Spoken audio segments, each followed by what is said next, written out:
കൊളപ്പുറം സമരസമിതി രൂപീകരിച്ചിട്ട് 3 വർഷം പോരായി. കാരണം അവിടെ ഒരു PWD റോഡ്, ആ റോഡ് വെട്ടിമുറിച്ചിട്ട് അവര് മറുഭാഗത്താണ് പാലം ബ്രിഡ്ജ് ഉണ്ടാക്കിയത്. അതെ, 100 മീറ്റർ അപ്പുറത്ത്. അതേ അവര് അന്ന് കലക്ടറേറ്റ് ചർച്ച നടത്തിയപ്പോ അവരായിട്ടുള്ള ഡെപ്യൂട്ടികളായിട്ട് പറഞ്ഞത് ഞങ്ങളെടുത്ത് വന്ന പാൾട്ടാണ്, ആ പാലം ഇവിടെ ആയിരുന്നു സ്ഥാപിക്കേണ്ടത്, അത് ഞങ്ങളെടുത്തുള്ള പാൾട്ടാണെന്നാണ് അവരന്ന് സമ്മതിച്ചതാണ്. അതുകൊണ്ട് ഇപ്പോൾ അത് കോടതിയിലാണ്. അത് ഞങ്ങളിപ്പോൾ ആവശ്യപ്പെടുന്നുണ്ട്, ആ പാലം എന്തായാലും ഇപ്പൊ അനിവാര്യമായിരുന്നുള്ള എല്ലാവർക്കും ഉറപ്പായല്ലോ.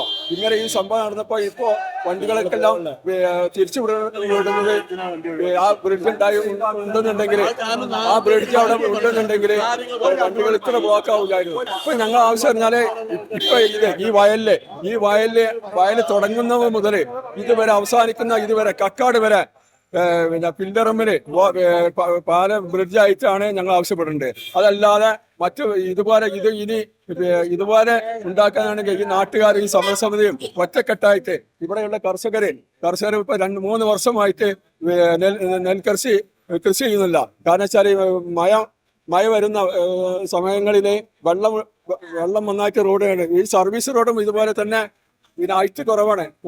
ഇതിന് മുമ്പ് ഉണ്ടായിരുന്നേക്കാളും ഹൈറ്റ് കുറവിലാണ് ഈ സർവീസ് റോഡ് നിർമ്മിച്ചിട്ടുള്ളത്.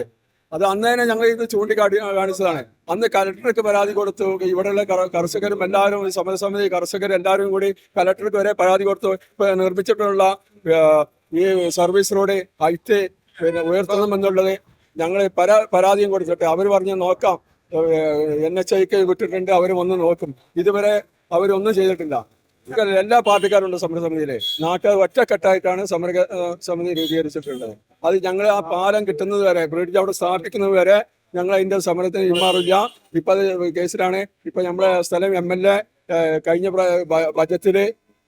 ബജറ്റിൽ കേരള സർക്കാർ PWD വന്നു, അവിടെ സന്ദർശിച്ചു. അതിന്റെ അടിസ്ഥാനത്തിൽ അവിടെ ബ്രിഡ്ജ് അനിവാര്യമാണെന്നുള്ളത് പിന്നെ അവർ സ്വീകരിച്ച റിപ്പോർട്ട് കേരള സർക്കാരിന് കൈമാറിയിട്ടുണ്ട്. അതിന്റെ അടിസ്ഥാനത്തിൽ കഴിഞ്ഞ ബജറ്റില് അതിന് ഫണ്ട് തോക്കം 8 കോടിയോ വെച്ചിട്ടുണ്ടെന്നാണ് പിന്നെ കഴിഞ്ഞ ബജറ്റില് MLA നമുക്ക്